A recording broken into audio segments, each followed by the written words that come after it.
Welcome to only IAS. और आज हम अपना स्टार्ट करने वाला है फिफ्थ लेक्चर जिसका नाम है इंडस वैली सिविलाइजेशन। इसमें हम कोशिश करेंगे हड़प्पन कल्चर को पूरी तरह खत्म करने का। एनसीईआरटी हमारा बेस पॉइंट होगा। तो सबसे पहले इंडस वैली सिविलाइजेशन चलकोलिथिक पीरियड से भी पुरानी मानी जाती है या फिर उसके साथ ही साथ डेवलप हुई थी, और ये north western part of India में डेवलप हुई थी, इंडियन सब कॉन्टिनेंट में, जिसमें कि पाकिस्तान और गुजरात राजस्थान का एरिया प्राइमरीली आता है। इसे हड़प्पन कल्चर और इंडस वैली सिविलाइजेशन इसलिए कहते हैं कि हड़प्पा जो मेन इसका सबसे इंपॉर्टेंट शहर था, पर क्योंकि ये सिर्फ हड़प्पा से भी ज़्यादा एक्सटेंडेड हुई, इसलिए इसे इंडस वैली या सिंधु घाटी सभ्यता भी कहते हैं। तो उन्हीं के द्वारा ढूंढा गया था। ये मैं आपके लिए क्वेश्चन छोड़ रहा हूँ, आपको पता होना चाहिए कि वो बहुत फेमस है। ये सबसे पहले कनिंघम ने इसको जो हड़प्पा या मोहनजोदड़ो के जो पुरानी रूइंस थे वहाँ से निकाला था, पर एक इंडियन आर्कियोलॉजिस्ट ने इसको हड़प्पा को बेसिकली एक्सकेवेट किया था। तो नॉर्मली 250 साइट्स हैं जहाँ पे कहा था हड़प्पन कल्चर फ्लोरिश किया था, पर 6 सबसे बड़ी साइट्स हैं जिन्हें एक शहर माना जाता है। उनमें है हड़प्पा और मोहनजोदड़ो जो मेन है। इसके अलावा हड़प्पा, मोहनजोदड़ो, चनुदारो, लोथल, कालीबंगन और बनावली। तो इसमें एक चीज़ आप याद रखिए कि कौन सी किस नदी के किनारे हमें जानना चाहिए, क्योंकि क्वेश्चन ऐसे भी आ सकते हैं जैसे हड़प्पा रावी के किनारे था, मोहनजोदड़ो सिंध, चंद्रगांव सिंध, लोथल साबरमती के किनारे, कर के किनारे, और बनावली साबरमती सरस्वती के किनारे। इससे आपको ये भी खास बात पता चलती है कि आपको उस पर्टिकुलर सिटी की लोकेशन पता चल जाती है। अगर आपको पता है कि लेट्स से लोथल साबरमती के किनारे, मतलब लोथल गुजरात में था, या फिर हड़प्पा रावी के किनारे है, तो आपको पता चल जाएगा कि वो किधर है। आगे बढ़ते हैं। नेक्स्ट हमारी एक fact sheet. D R Sahni ने हड़प्पा का किया था, आर डी बनर्जी ने मोहनजोदड़ो एक्सकेवेट किया था, और आर एस विस्ट ने राखी गढ़ी को एक्सकेवेट किया था। तो ये देखते हैं कि इंडस वैली सिविलाइजेशन में कौन कौन से शहर की लोकेशन क्या है। रोपड़, यहाँ देखिए, ये आपका रोपड़ है, राखी गढ़ी, ये आपका हड़प्पा, ये आपका लोथल, ये आपका धौलावीरा, ये आपके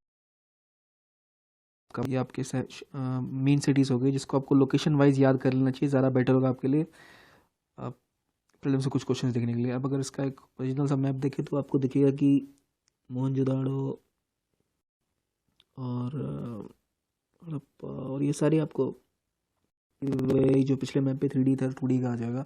तो आपको फिजिकल एक आइडिया लग जाएगा क्या कैसा एरिया था। ये ज़्यादा फर्टाइल था उस टाइम में, क्यों था वो भी हम देखेंगे। सो नेक्स्ट मूव करते हैं कि हड़प्पन कल्चर का बेसिकली जो मैच्योर फेज था वो कोस्टल सिटीज़ के इस रीजन में था, सुरकाडो और सुटका जेंडोर। ज़्यादा इंपॉर्टेंट नहीं है क्योंकि एनसीईआरटी मेंशन था, इसलिए मैंने इसे मेंशन किया है। अगर आप याद कर लें तो ज़्यादा बेटर है।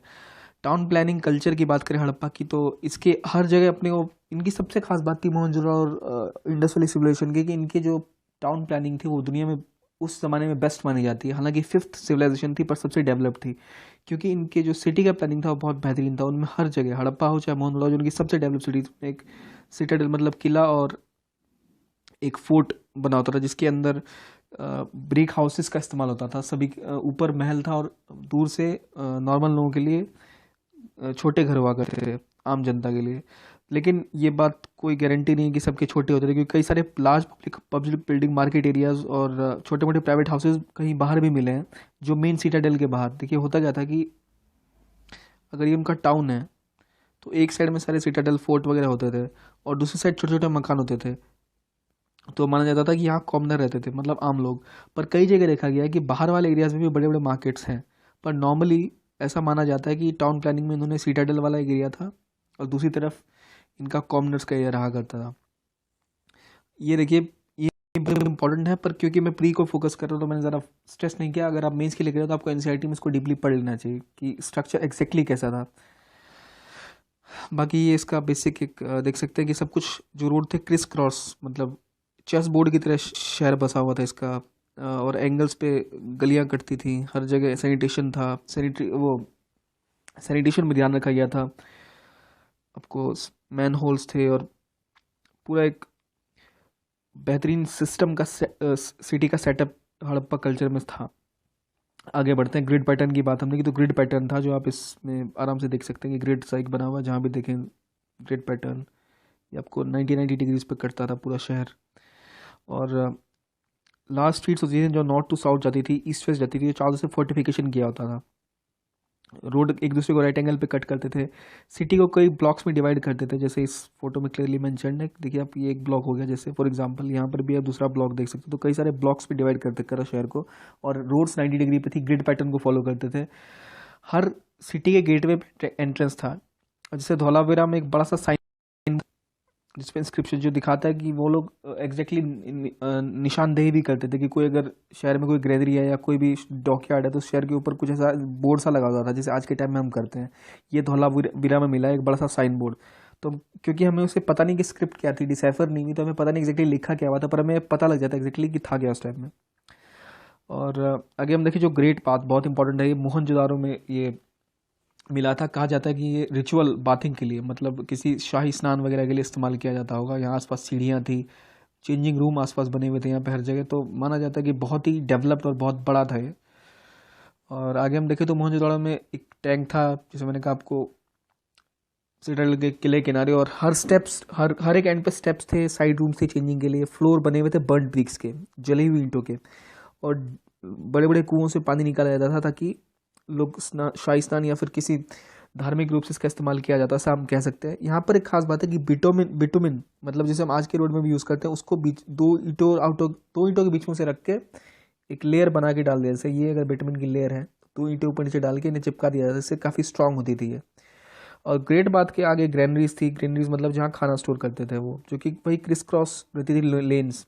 अगर ऐसी एक गली जा रही है तो एक गली यहाँ से जाती थी, तो क्रिस क्रॉस बना रहता था, जिसकी वजह से एक ज़्यादा बेहतर रोड ट्रांसपोर्ट या रोड का सिस्टम था। एक इम्पॉर्टेंट पॉइंट यह है कि जो ये ग्रेट पाथ है इसमें चेंजिंग रूम्स थे, जो दिखाते हैं कि कितने ज़्यादा वो कॉन्शियस थे इन चीज़ों को लेके। और ड्रेन्स बने हुए थे, बहुत बहुत अच्छे कुएं थे आसपास, तो पानी का इनलेट और आउटलेट दोनों की बहुत अच्छी व्यवस्था कर रखी थी उन्होंने। हड़प्पा, कालीबंगन और लोथल तीनों जगह बड़ी बड़ी ग्रेनरीज मिलती है। ग्रेनरीज और भी कई जगह मिलती हैं, पर यहाँ सबसे बड़ी ग्रेनरीज मिलती है। ग्रेनरीज में अपना खाना जमा करते थे, और कहा जाता है कि ये लोग भी काम के बदले अनाज योजना का इस्तेमाल करते थे। योजना नहीं, उस टाइम में ऐसा हुआ था होगा कि क्योंकि करेंसी का हमें पता नहीं है, तो शायद ये लोग बार्टर सिस्टम का इस्तेमाल करते थे। तो हड़प और मेसोपोटामिया में इसी टाइम में इसी प्रकार से लोगों को पैसे के बदले अनाज दिया जाता था। हड़प्पा में जो ग्रेट ग्रेनरी थी वो सर्कुलर ब्रिक प्लेटफॉर्म के आसपास है, जिससे पता चलता है कि उन्होंने वहाँ पर थ्रेशिंग की भी व्यवस्था अंदर कर रखी थी। होता क्या था, ग्रीनरी के आसपास फ्लोर पे उन्होंने सर्कुलर ब्रिक प्लेटफॉर्म बनाए हुए थे ऐसे, जिसके ऊपर वो उसको थ्रेशिंग कर पाए, मतलब अनाज के दाने अलग कर पाए। और बर्न ब्रिक का इस्तेमाल होता था उस टाइम में। और अगर हम आगे जाएं तो कालीबंगन में भी ब्रिक प्लेटफॉर्म मिलता है जो ग्रेनरीज के लिए था। तो कालीबंगन, लोथल, हड़प्पा या मोहनजोदड़ो चारों तरफ हमें ग्रेनरी मिलती है। और ये इन लोगों को आयरन के बारे में पता नहीं था, जिसकी वजह से शायद इनकी सिविलाइजेशन डिक्लाइन हुई, जब ये आयरन से हारे, या फिर और भी कोई कई जगह पे डिसएडवांटेज था इनको in terms of iron knowledge को लेकर। आगे बढ़ते हैं। हड़प्पा के ग्रेनरीज और वॉल को अगर हम देखें तो प्राइमरीली ये अगर इनकी ग्रेनरी है और ये इनकी वेल्स है। वेल्स आप देख सकते हैं, ये ना वेल काफ़ी वेल जैसे आज के ज़माने में दिखता है लगभग वैसा ही है। तो हमें पता लगता है कि इतने सालों पहले, हज़ारों सालों पहले भी कितनी डेवलप्ड इनकी प्लानिंग थी, टाउन प्लानिंग, जो इनका सबसे इंपॉर्टेंट पार्ट है। आपको अगर प्रॉब्लम हो तो आप मैप्स एनसीईआरटीज़ भी रेफर कर सकते हैं, पर आई थिंक ये फोटोज़ एक लगभग लेक्चर मैंने सब ऑलमोस्ट कवर किया है, पर for reference you can do that. अब आगे बात करते हैं ड्रेनेज की, जो इनका मोस्ट इंपॉर्टेंट पार्ट था, जो हम आज भी, हमारा ड्रेनेज अच्छा नहीं है इंडिया एज एन आज 21वीं सदी में भी, पर उससे इनका ड्रेनेज बहुत ही अच्छा हुआ करता था। हर एक घर में एक आंगन हुआ करता था, कोर्टयार्ड और एक बाथरूम, और सभी बाथरूम और वेल्स होते थे हर जगह। और खास बात थी कि बाथरूम और किचन जैसे डायगोनली अपोजिट साइड में होगा। बाथरूम यहाँ है तो किचन यहाँ होगा। और वाटर जो था वो हाउस से पहले निकलता था, जो भी होता था वो अपनी गलियों में जाता था, स्ट्रीट्स में ड्रेन थे। जैसे अगर यहाँ घर है तो घर से नीचे एक गड्ढा होता था जहाँ ड्रेन होता था, पानी फ्लो करता था ड्रेन में, ड्रेन से वो बाहर गलियों में जाता था। फिर गली में एक बड़ा सा ड्रेन था जहाँ से वो डिस्पैच होके सभी घरों का आंगन का निकल के एक जगह जमा होता था पानी, और फिर वो जाके स्टोन स्लैब से कवर होता था। जैसे हम आज के ज़माने में देखते हैं, बिल्कुल वैसा एग्जैक्ट सिस्टम था। स्ट्रीट ड्रेन्स में मैन होल्स लगे हुए थे ताकि वो बार बार साफ़ हो सके। मतलब ये आप इमेजिन कर सकते हैं, बिल्कुल आज की मॉडर्न सिटी की तरह इनका ड्रेनेज सिस्टम था। तो हड़प्पन ड्रेनेज सिस्टम कैसा था, अगर आपको डिफाइन करना आपको नहीं भी पता तो मॉडर्न ड्रेनेज सिस्टम भी बता देंगे, तो एक्जैक्टली सेम है। और स्ट्रीट और ड्रेन्स का जो रिमेन्स है वो बनावली में मिलता है। तो ये सारी चीज़ें याद होनी चाहिए कि बनावली में क्या मिला, मोहनजोदड़ो में क्या मिला, लोथल में क्या मिला। आगे बढ़ते हैं। इस टाइम में एग्रीकल्चर कैसा था। इनकी इकोनॉमी काफ़ी थ्राइविंग थी, और इनके पास काफ़ी ज़्यादा एग्रीकल्चर आउटपुट हुआ करता था, क्योंकि वो रीजन काफ़ी फर्टाइल था। वो फर्टाइल इसलिए था क्योंकि वहाँ पर इंडस जो थी काफ़ी ज़्यादा एलुवियल सॉइल लेके आती थी, कंपैरिजन में कि जो नाइल वगैरह थी, नील नदी या फिर जो भी थी, उनसे मुकाबले में इंडस काफ़ी ज़्यादा लेके आती थी, और ये फर्टाइल था, ज़्यादा वेजिटेशन थी, इस वजह से बारिश ज़्यादा होती थी। और ये बात थी कि यहाँ पर ज़्यादा एलोवेल सॉइल आता था नाइल नदियों के मुकाबले, और इसलिए हमने देखा है कि यहाँ पे खेती भी होती थी और ज़मीन को जुताई होती थी, प्लोगिंग। इसका उदाहरण मिलता है कालीबंगन में। और काफ़ी ज़्यादा ये लोग फूड ग्रेन्स कल्टीवेट कर पाते थे जिस वजह से, और इसलिए इनकी इकोनॉमी काफ़ी थ्राइव करती थी। हालांकि यहाँ इनके विलेज इकोनॉमी बहुत अच्छी थी, इनके गांव में इतना सारा फूड ग्रेन होता था कि इतने सारे आर्टिसन वर्कर्स ये सारे रहते थे, और ये लोग उनको सप्लाई कर पाते थे, न सिर्फ शहरों को बल्कि जो मजदूर थे वो भी। तो गांव में काफ़ी ज़्यादा हाई लेवल ऑफ कल्टीवेशन थी, हाई लेवल ऑफ कल्टीवेशन। इसका पता कैसे चलता है? तो क्योंकि आर्टिसन, इनकी पॉटरी, सील मेकिंग सब कुछ इतना डेवलप था, जो कि एग्जांपल देता है कि ये लोग उसको भी कॉम्प्लीमेंट कर पाते थे।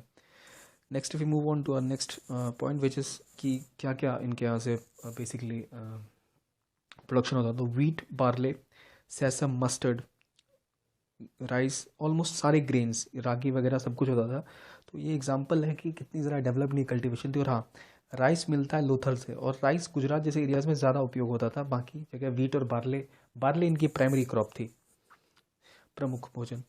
और इसके अलावा ये लोग कॉटन भी प्रोड्यूस करने वाले पहले लोग थे। इसका पता किस चीज़ चलता है कि ग्रीक्स इन कॉटन को उस टाइम में सिंडोन कहते थे, जो कि सिंध के नाम से आता था, और मेलुहा, और इन्हें मेसोपोटामियंस मेलुहा कहते थे।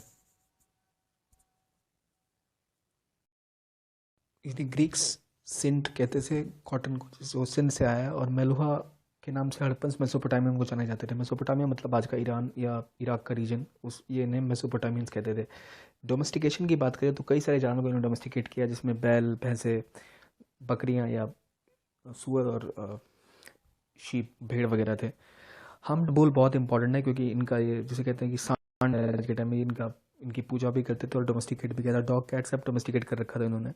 और हॉर्स, इनके घोड़े के बारे में इनको पता था, पर इसको ये रेगुलर यूज़ में नहीं लेते थे, जिसकी वजह से ये बुरी तरह से हारे थे। कहा जाता है कि आर्यन से, क्योंकि आर्यंस को घोड़े पे घोड़ा चलाना आता था, और वो आयरन का यूज़ करना भी जानते थे। इन्होंने एलिफेंट्स को भी यूज़ किया, और इनकी जो टेक्नोलॉजी और क्राफ्ट थी वो भी काफ़ी डेवलप थी, क्योंकि इस टाइम में ब्रॉन्ज एज में था। ब्रॉन्ज काफ़ी ज़्यादा इन्होंने बनाया, और काफ़ी ज़बरदस्त ये ब्रॉन्ज के कारीगर थे। इनके पास टिन कम हुआ करता था, क्योंकि इंडिया में टिन ज़्यादा मिलता नहीं है, तो इस वजह से ये इसको या तो अफ़गानिस्तान या ईरान से लाते थे, और फिर ब्रॉन्ज बना के आउटपुट अपना बेचते थे, जो उनके कई जगह से मिलता है। और ब्रिक लेइंग, स्पिंडल वर्क्स, ये भी बहुत इंपॉर्टेंट था। तो बेसिकली इनकी ट्रेड काफ़ी फ्लोरिश कर रही थी, इनके सील्स काफ़ी अच्छे थे, इनकी टेराकोटा फिगर्स जो थी वो भी बहुत शानदार थी। और जो ये क्ले पॉटरी के बनाते थे, वो आज के टाइम में अगर आप देखें तो बहुत बेहतरीन लगता है दिखने में। हड़प्पन्स बोट मेकिंग भी में भी माहिर थे। हालांकि बोट मेकिंग की हाईली डेवलप नहीं थी, पर बोट मेकिंग करते थे, सील मेकिंग, टेराकोटा मैन्युफैक्चर करते थे। खास बात ये कि बोट्स होने के बावजूद इन्होंने ज़्यादा कनकर नहीं किया, मतलब ये लोग ट्रेड में विश्वास रखते थे, युद्ध में नहीं। और गोल्ड स्मिथ जो थे वो ज्वेलरीज वगैरह भी यूज़ करते थे। बीड मेकिंग बहुत अच्छे बनाते थे, बीड्स बहुत अच्छे बनाते थे, क्योंकि इनके पास रॉ मटेरियल कम था इस मामले में। तो ये काफ़ी ज़्यादा डिपेंडेंट थे इम्पोर्ट्स पे। तो इस वजह से इनकी ट्रेड काफ़ी ज़्यादा फ्लोरिश हो रखी थी, और नेविगेशन करते थे through the coast of Arabian sea. Of course India का मैप अगर आप देखें तो अरबियन सी से ही के आस रीजन, गुजरात के रीजन के आसपास ये डेवलप हुई थी। तो वो उनका मेन आउटलेट था सी कॉमर्स के लिए। ईरान से, अफगानिस्तान से, टिग्रिस और यूफ्रेटिस तक इनके साथ ट्रेड हुआ करता था इनका। आगे बात करते हैं पॉलिटिकल ऑर्गेनाइजेशन की। तो इंडस वैली सिविलाइजेशन में टेम्पल्स वगैरह थी नहीं, और ज़्यादा ये रिलीजन पे फोकस कम करते थे। और बेसिकली फायर कल्ट था गुजरात में। फायर कल्ट मतलब एक जगह है जहाँ पर आपको एक आग का कुंड मिलता है, जहाँ से पता लगता है कि फायर कल्ट के पुजारी थे। पर ऐसा कोई पॉलिटिकल ऑर्गेनाइजेशन था नहीं, ये मर्चेंट्स का रूल कहा जाता है यहाँ। कॉमर्स में बहुत ज़्यादा इनको इंटरेस्ट था। और अगर बात करें रिलीजन को लेके, तो जैसे ये देखिए, इनके रिलीजन को लेके दो बातें करें, दो बहुत इंपॉर्टेंट फिगर्स है, ये इनकी मदर गॉडेस और ये प्रोटो शिवा। अब ये देखिए बिल्कुल शिवा की तरह लग रहा है, योगिक पोस्चर में ये, और आसपास कुछ जानवर हैं, इन सबको गौर से देखिए। और ये इनकी जिसे कहते हैं देवी माँ की तस्वीरें हैं, जिसे कहा जाता है, ऐसा इंटरप्रेट किया जाता है कि ये ऐसा है। देखते हैं क्या है ये। मदर अर्थ टाइप एक फिगर इन था जो हमने देखा वहाँ, और एक मेल डीटी जो हमने दूसरा देखा। ये और ये फर्टिलिटी दर्शाती है कि कितनी ज़्यादा उर्वरकता या फिर कुछ नया बनाने की क्षमता, इसलिए इसकी पूजा की जाती थी, मदर गॉडेस। और ये प्रोटो शिवा, प्रोटो शिवा मतलब शिवा का पुराना रूप, क्योंकि इसके आसपास देखा जाए तो योगी का पोस्चर था। इसके आसपास एलिफेंट, टाइगर, रिनोसोरस थे और एक बफेलो है जो कि इनके थ्रोन के जस्ट नीचे यहाँ बफेलो दिख रहा है, और पैर के पास 2 डियर भी हैं। तो ये जो एनिमल्स हैं आपको याद होने चाहिए क्योंकि बार बार आ चुका है। इसे पशुपति भी कह सकते हैं बिल्कुल। 4 एनिमल चारों दिशाओं को दर्शाते हैं, और ये लोग इस टाइम में पीपल की भी पूजा करते थे और भी कई पेड़ों की पूजा करते थे, जानवरों की भी पूजा करते थे। हम बुल बहुत पवित्र माना जाता था इनके टाइम में, तो ये सब चीज़ें हमें पता होनी चाहिए। गॉड्स तो थे पर टेम्पल्स नहीं थे, they didn't use to do worship in the temple, so ये डिफ्रेंशिएट हमें करना आना चाहिए। कई सारे एमुलेट्स थे जिन्हें ये अपने हाथ पे या फिर कमर में बांधा करते, जो दिखाता है इनको लगता था कि बुरी नज़र या भूतों में विश्वास रखते थे, तो हमारी तरह ये भी अंधविश्वासी थे। और क्योंकि इनकी स्क्रिप्ट अभी तक डिसाइफर नहीं हुई है तो हमें पता नहीं एग्जैक्टली कहना क्या चाहते थे, पर सील्स में एक कम वर्ड यूज़ करते थे, पर सील्स शायद ट्रेड या आइडेंटिफिकेशन के काम आता था। इनकी स्क्रिप्ट पिक्टोग्राफिकल थी, मतलब उसमें तस्वीरें बनी होती थी जैसे कि इजिप्शियन स्क्रिप्ट है वैसी ही।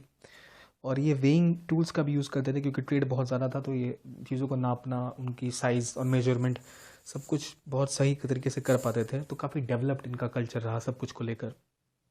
सबसे खास बात इनकी सील्स की थी, सील्स बहुत हाई क्वालिटी के थे जो आज भी देखेंगे तो खिलौने के जैसे लगते हैं प्रेजेंट टाइम्स के। तो सील्स लगभग 2000 से ऊपर थे, और जनरली अपने सील्स में एनिमल्स को डिपिक्ट करते थे। और काफ़ी ज़्यादा इमेजेस जो मेटल की इन्होंने बनाई, डांसिंग वुमेन बेस्ट इनका एग्जांपल है जो बहुत हाई क्वालिटी के हैं। ये रही हमारी डांसिंग वुमेन जिसकी हम बात कर रहे हैं, काफ़ी उस टाइम के हिसाब से बहुत बेहतरीन ये कल्चर है। इसको आप और से देखें तो इन्होंने गले में नेकलेस पहना है जो दिखाता है कि लोग नेकलेस पहनना पसंद करते थे। मेकअप का उपयोग करते थे हड़प्पन लोग, क्लोथ्स काफ़ी अच्छी क्वालिटी के पहनते थे उस टाइम के हिसाब से, कॉटन का यूज़ आता था इनको। और टेराकोटा फिगरिन जो दूसरी चीज़ होती थी वो लो क्वालिटी का होता था सील से थोड़ा, तो इसका मतलब है कि हाई क्वालिटी लोगों के लिए, लो क्वालिटी लोगों के लिए। और आपने देखा होगा कि शहर भी इनका ऐसा था, एक तरफ सीटाडेल था मतलब किले वगैरह था, दूसरी तरफ आम लोगों के घर थे जो छोटे हुआ करते साइज में, पर दोनों जगह ग्रिड पैटर्न होता था और घरों का सिस्टम बड़ा अच्छा होता था।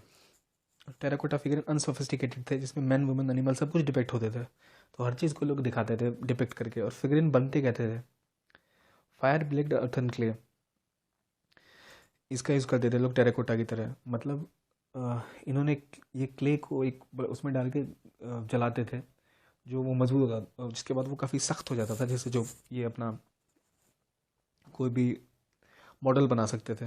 आगे की बात करें तो इसके बाद हड़प्पन कल्चर को देखें तो कभी एग्जिस्ट करता था, तो 2500 बीसी से लेकर 1750 बीसी तक ये था। और इसका मैच्योर फेज़ था 2500 2200 से 2000 बीसी के बीच में, 400 साल जो थे। तो अगर हम देखें इनका जीवन का स्तर लगभग बराबर ही रहा, जब मैच्योर फेज़ हो चाहे निचला फेज़ हो। मैच्योर फेज़ में थोड़ा बढ़ा, जिसका पता हमें कैसे लगता है, हमें पता लगता है कि पॉटरी का जो डिज़ाइन था या क्वालिटी थी उनकी, जो चीज़ें मिलती हैं वो बाद के फेजेस में थोड़ी कम हुई, तो दिखाता है कि पहले कम था फिर बढ़ा क्वालिटी फिर लो हो गया थोड़ा सा, बट ज़्यादा ओवरऑल इनकी लाइफ स्टाइल यूनिफॉर्म रही, मतलब एक जैसी ही रही। अब आगे देखते हैं कि ये ख़त्म कैसे हुआ इंडस्ट्रियल एक्सलेशन।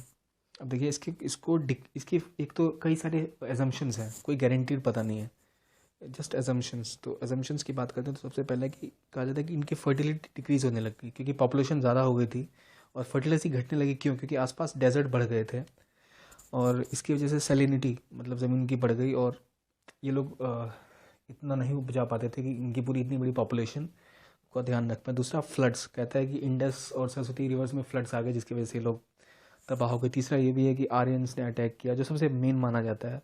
वो हॉर्स आइडल थे, बारबरियंस थे, उन्हें आयरन यूज़ करना आता था, टूल्स उनके पास, तो उन्होंने उनको ख़त्म कर दिया। इनके एग्जाम्पल्स ऐसे मिलते हैं कि कई सारी डेड बॉडीज़ मिलती हैं एक जगह, पर ये सारे कोई गारंटी के साथ नहीं कह सकते क्या है, हम अभी तक सिर्फ एज्यूम कर सकते हैं। फिर एक ये भी है कि science of insecurity and violence, कि इनकी वैसे लोग पीस लविंग थे, पर बाद के पीरियड में कई जगह आपको ढेर मिलते हैं ज्वेलरी के, या फिर कई जगह खोपड़ियों के ढेर मिलते हैं, जिससे लगता है कि शायद कोई सूखा आया होगा या कुछ ऐसा हुआ होगा कि लोग वायलेंस की वजह से मारे गए, एथनिक वायलेंस टाइप कुछ उस टाइम में हुआ हो। तो ये बेसिक रीज़न, ये 4-5 रीज़न है जो माने जाते हैं, एज्यूम किए जाते हैं इसकी वजह। तो क्योंकि देखिए पहला जो है ये फ्लड क्यों माना जाता है, कि हर साल रिवर अपना रिवर कोर्स चेंज करती है, तो कहा जाता है कि उस टाइम में शायद उस रिवर ने अपना कोर्स चेंज किया होगा, इंडस ने, इस वजह से मेन सिटीज इनकी बर्बाद हो गई। आर्यंस उसके बाद का कल्चर है जो दिखाता है कि उनकी काफ़ी लिविंग स्टैंडर्ड लो थी, तो वो दिखाता है शायद उन्हें हमला करके इनको मार डाला। इनसिक्योरिटी वायलेंस इसलिए कि यहाँ पर कई सारे होर्ड्स मिलते हैं ज्वेलरी के और स्कल्स के, जो दिखाता है कि स्कल्स जमा एक साथ, मतलब कुछ अटैक हुआ या सूखा आया, कुछ भी हो सकता है। या फिर फर्टिलिटी डिक्रीज होने का कारण कहते हैं कि सुखाड़ आ गया, वो लोग मर गए। तो ये सारे पांचों रीजन है जिनकी वजह से ऐसा होता है। ये 5 मेन रीजंस हैं। आगे बढ़ते हैं। अब हम रिवीजन करते हैं जो हमने अभी तक पढ़ा कि इंडस वैली के लोग किसकी पूजा करते थे? विष्णु की, इंद्र की, प्रोटोशिवा की, अरुण की। बताइए। काफ़ी सिंपल है ये। इसका आंसर होगा प्रोटोशिवा, सी। और अगला है हमारा, which side gave the evidence of rice? हमें राइस का एविडेंस कहाँ से मिला? मैंने मेंशन किया था हमें कहाँ से मिला। तो हम बताइए, कालीबंगन, लोथल, राखीगढ़ी, हड़प्पा। हमें राइस का एविडेंस मिलता है लोथल से, तो इसका आंसर होगा बी। तो लोथल से मिलता है। लोथल कहाँ है? गुजरात में। किस नदी के किनारे? साबरमती किनारे। कालीबंगन से क्या मिलता है? राखीगढ़ी से क्या मिलता है? वो सब पता होना चाहिए। और अब आगे बढ़ते हैं। इंडस रीजन को मेलुहा के नाम से कौन जानते थे? फिर इजी आंसर है मेसोपोटामियंस। तो आपको ये भी याद होना चाहिए ग्रीक्स कॉटन क्या कहते थे। और आगे चलते हैं। एविडेंस ऑफ प्लॉगिंग कहाँ से आता है? कालीबंगन से। तो और बाकी लोथल से क्या मिला? कालीबंगन, मोहनजोदड़ो, राखीगढ़ी से क्या क्या मिला, आपको सब पता होना चाहिए। चारों ऑप्शंस तो मैं आपके लिए छोड़ रहा हूँ, इस पर आप काम करें। तो हमारी सीरीज़ ऑलमोस्ट ख़त्म हो गई है। अब इसके बाद हमारे कुछ टॉपिक्स हो गए। एक वीक में एक वीडियो आएगी जिसमें आपको सारे क्वेश्चंस, एक एमसीक्यू का सेट मिल जाएगा जिसमें हम सारा कुछ रिवाइज करेंगे पिछला। So please do continue watching the videos. और thank you very much for watching this videos. और नेक्स्ट हम करेंगे Vedic period. Thank you very much.